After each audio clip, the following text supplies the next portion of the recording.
test du qui 2 ou encore test du qui carré. Cette fois-ci, l'objectif va constituer à faire des comparaisons d'effectifs. Nous allons pour cela utiliser ce qu'on appelle le test du qui carré ou du qui 2 qui va nous permettre de comparer l'expérience observée à la théorie attendue. Dans le cas d'une variable grand X, on fera ce qu'on appelle un test d'ajustement où nous pourrons faire la comparaison entre les effectifs observés que je vais noter grand O avec I comme indice par rapport aux effectifs théoriques que je vais noter grand T indice I. Dans le cas de deux variables X et Y, je pourrais procéder à ce qu'on appelle un test d'indépendance où je pourrais également comparer les effectifs observés d'une part et les effectifs théoriques d'autre part. Ces effectifs seront placés dans un tableau à double entrée. J'aurai donc besoin de deux indices, I et J. Voici donc notre point de départ. Nous allons examiner l'un après l'autre le cas du test d'ajustement suivi du test d'indépendance avec deux exemples. Commençons donc par le test d'ajustement et encore une fois, nous allons nous servir des faces d'un dé à jouer pour notre exemple. L'objectif sera de voir si le dé en question est bien équilibré. Voilà, j'ai préparé ici un petit tableau pour notre test d'ajustement. Je pars du principe que je prends un dé et je lance 300 fois. Je vais donc commencer par mettre dans ce tableau le nombre de fois que j'ai obtenu un 1, un 2, un 3, jusqu'au 6. Voilà, donc après mes 300 lancements, je constate que, comme par hasard, c'est le 6 qui sort le plus souvent, il sort 75 fois, mais on pourrait dire presque la même chose du 1 qui sort 70 fois. Que devrions-nous avoir normalement en théorie après les 300 lancés? Avant d'en faire l'étude, remarquons bien entendu que la somme des effectifs observés est égale à la somme des effectifs théoriques. En considérant que j'ai K colonnes, ici j'en ai 6, eh bien la somme des OI est égale à la somme des TI qui vaut N, c'est-à-dire 300. Idéalement, je sais que la probabilité pour n'importe quelle face doit être de 1/6 pour n'importe quelle colonne. La probabilité d'avoir un 1 devrait être égale à la probabilité d'avoir un 6. De là, je peux tirer tous les effectifs attendus qui sont égales alors à ce moment-là à n fois la probabilité, c'est-à-dire 300 fois 1 sur 6, c'est-à-dire 50. Donc, tous les TI valent 50. Maintenant que j'ai toutes mes données, je vais pouvoir trouver le résultat de mon test à partir de qui carré qui est égal à la somme pour I qui va toujours de 1 jusqu'à K des écarts entre les effectifs observés et les objectifs théoriques élevés au carré, toujours dans l'idée de faire en sorte que ces écarts soient positifs, divisé par TI. Connaissant maintenant cette formule, nous allons pouvoir créer un tableau statistique. Voici donc le début de notre tableau statistique. Nous allons donc pouvoir tour à tour faire, pour commencer, la différence entre les écarts observés et les écarts théoriques. Donc le premier, 70 moins 50, ça fait 20. 35 moins 50, ça fait moins 15, et ainsi de suite. Une fois que j'ai fait ça, toutes ces différences, je dois les élever au carré. 20 au carré, ça fait 400. Moins 15 fois moins 15, ça fait 225. Moins 10 fois moins 10, ça fait 100, etc. Pour la dernière colonne, il ne me reste plus qu'à prendre toutes les valeurs que j'ai trouvées et les diviser par les TI correspondants. Comme s'il va tous 50, eh bien, je dois tout diviser par 50. 400 divisé par 50, ça me fait 8. 225 divisé par 50, ça me fait 4,5. 100 divisé par 50, ça me fait 2, etc. Et voilà, ma dernière colonne est complétée. Il n'y a plus qu'à faire la somme de toutes les valeurs que j'ai obtenues. Au total, j'obtiens 32. C'est la valeur du qui carré.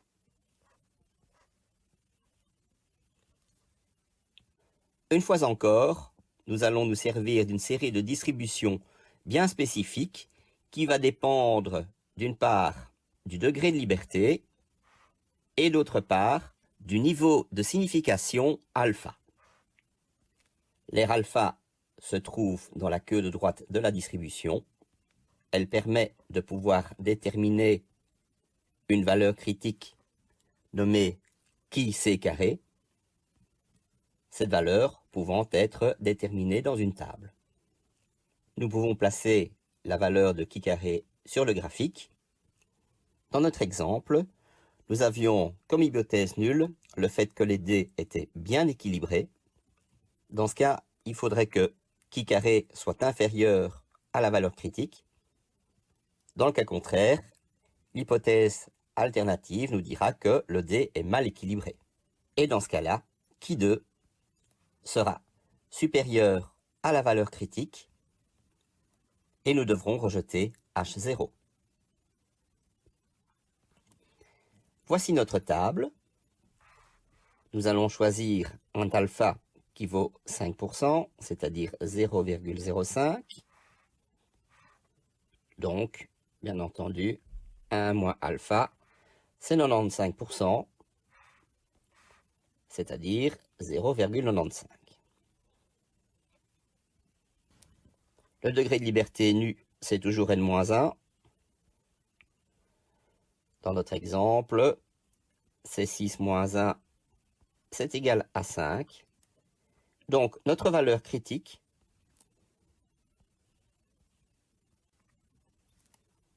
est égale au qui carré avec nu qui vaut 5 et 1 moins alpha qui vaut 0,95. Dans le tableau, je cherche la ligne 5 et la colonne 0,95, ça me fait 11,07. Or, pour qui carré, nous avions trouvé 32. Conclusion, on voit nettement que qui carré est plus grand que la valeur critique. En effet, 32 est plus grand que 11,07, ce qui veut dire qu'on rejette H0. Le dé est nettement mal équilibré. Pour avoir une meilleure idée de ces distributions qui 2, en voici 5, avec différents degrés de liberté qui vont de 1 jusqu'à 5. Donc pour notre premier exemple, avec le dé pipé, nous avons utilisé la courbe rose. Test d'indépendance, où cette fois-ci, nous n'allons pas examiner un, mais 2 critères ou caractéristiques pour définir nos effectifs. Un grand classique serait de mettre en parallèle le salaire et le sexe des travailleurs. Nous aurions une variable, grand X, qui pourrait représenter donc soit les hommes, soit les femmes.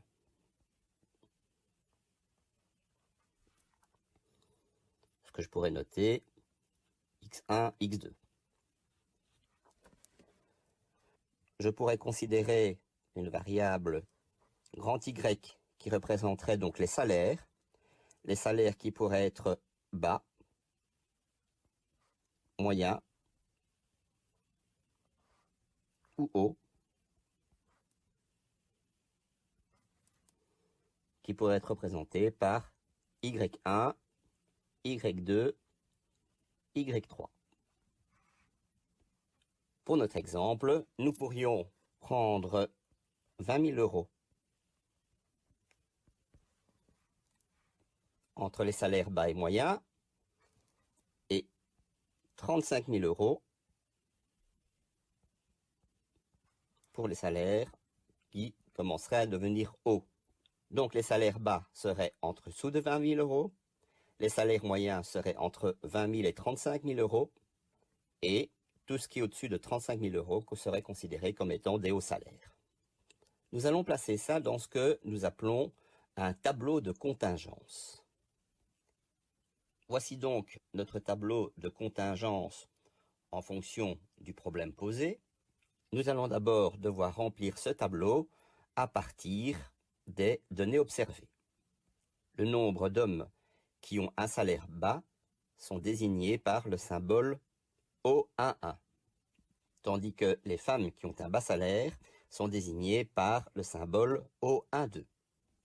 La ligne est remplie, on peut définir le total de personnes qui ont un salaire bas en comptabilisant le nombre d'hommes et le nombre de femmes, donc O11 plus O12, qui vont nous donner N1 points. Nous allons faire exactement la même chose pour la deuxième ligne et la troisième ligne. Il y a O21 hommes qui gagnent un salaire moyen, il y a O22 femmes qui gagnent un salaire moyen, et il y a N2 points personnes qui gagnent un salaire moyen. Et de même, nous avons O31 hommes qui gagnent un salaire haut, il y a O32 femmes qui gagnent un salaire haut, et il y a N3 points personnes qui gagnent un salaire haut. Le nombre d'hommes de l'entreprise que nous sommes en train d'étudier est égal à O11 plus O21 plus O31, qui va donner N.1. Tandis que le nombre de femmes sera désigné par N.2. Bien évidemment, la somme de tous les totaux, que ce soit de manière verticale ou de manière horizontale, vont donner le même résultat et vaut N.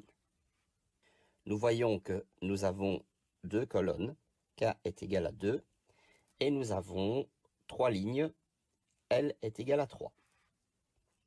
Le total d'une ligne petit i, noté NI point, est égal à la somme des hauts sur la ligne I avec J qui, lui, de son côté, va de 1 jusqu'à K.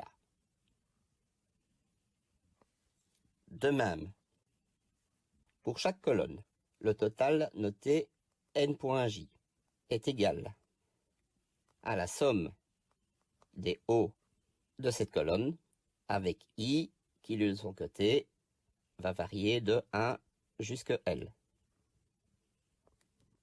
N est donc égal à la fois à la somme des totaux de chaque ligne.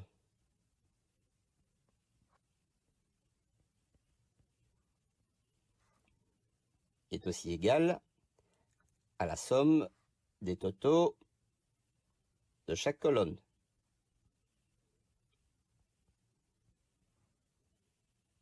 Qui est aussi égal à la somme de tous les effectifs observés.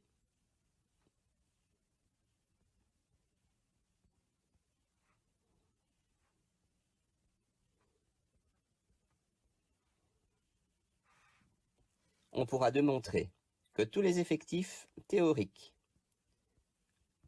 sont en fait égales à ni point fois n point j divisé par n, qui carré sera donc de nouveau égal à la somme des différences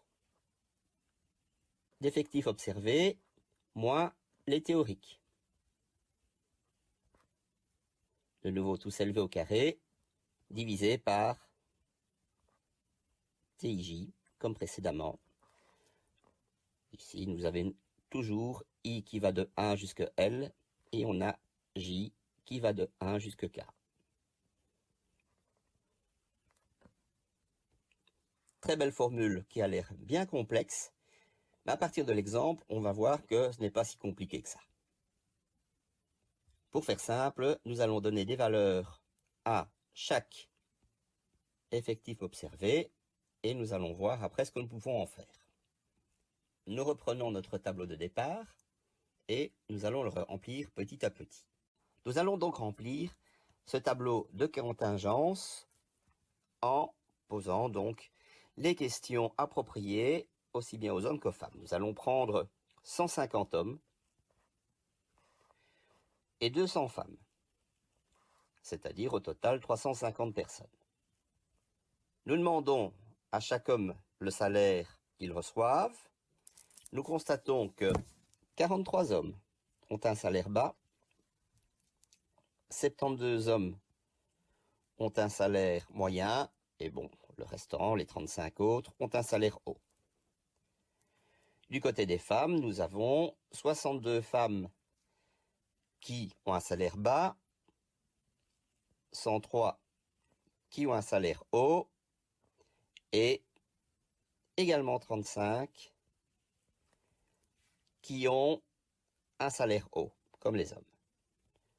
En conséquence, nous constatons qu'il y a 105 personnes qui ont un salaire bas, 175 personnes qui ont un salaire moyen et 70 personnes qui ont un salaire haut. Nous avons toutes les données qui vont nous permettre de pouvoir calculer les données théoriques. Effaçons toutes les données afin de pouvoir déterminer tous les effectifs théoriques. Concernant les hommes qui gagnent un salaire bas, nous en avons une proportion de 150 sur 350. 150 350e des 105 personnes qui gagnent un salaire bas. Nous venons de trouver donc le calcul de notre effectif théorique 1-1. Et nous allons utiliser le même raisonnement pour tous les autres cas. Voici donc les 6 calculs à faire. On va remplacer tous ces calculs par le résultat de chacun.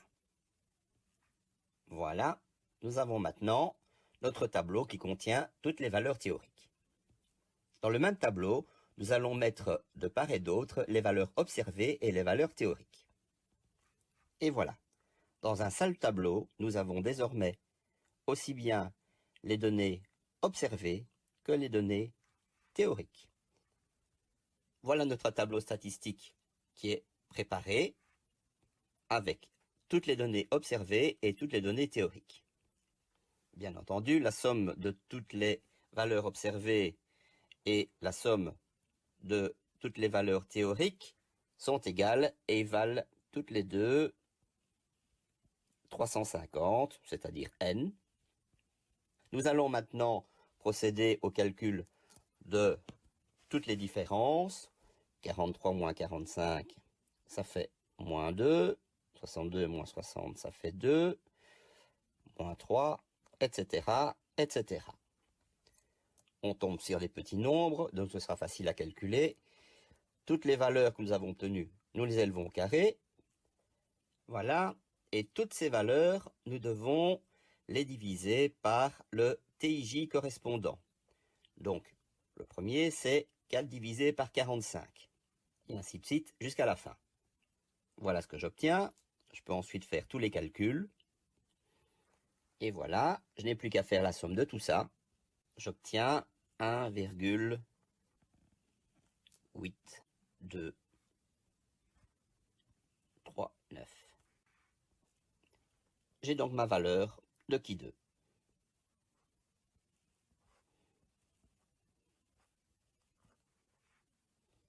Je reviens à ma table qui 2. Cette fois, je décide de prendre un niveau de signification de 1%. Ça veut dire que mon 1 moins alpha vaut 0,99. Il faut que je calcule mon degré de liberté. En fait, mon degré de liberté, dans le cas où j'ai deux variables, sera égal au nombre de lignes moins 1 fois le nombre de colonnes moins 1. J'avais 3 lignes et 2 colonnes, donc ça me fait 3 moins 1 fois 2 moins 1, c'est-à-dire 2 fois 1, ça me donne 2. Je cherche mon qui c'est carré.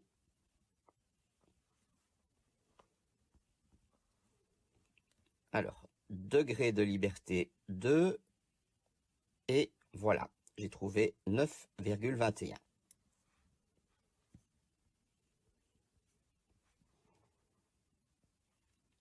La valeur de qui carré, j'avais trouvé à peu près 1,82.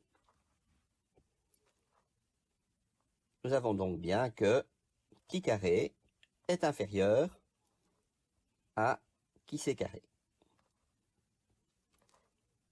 Je ne peux donc pas rejeter H0.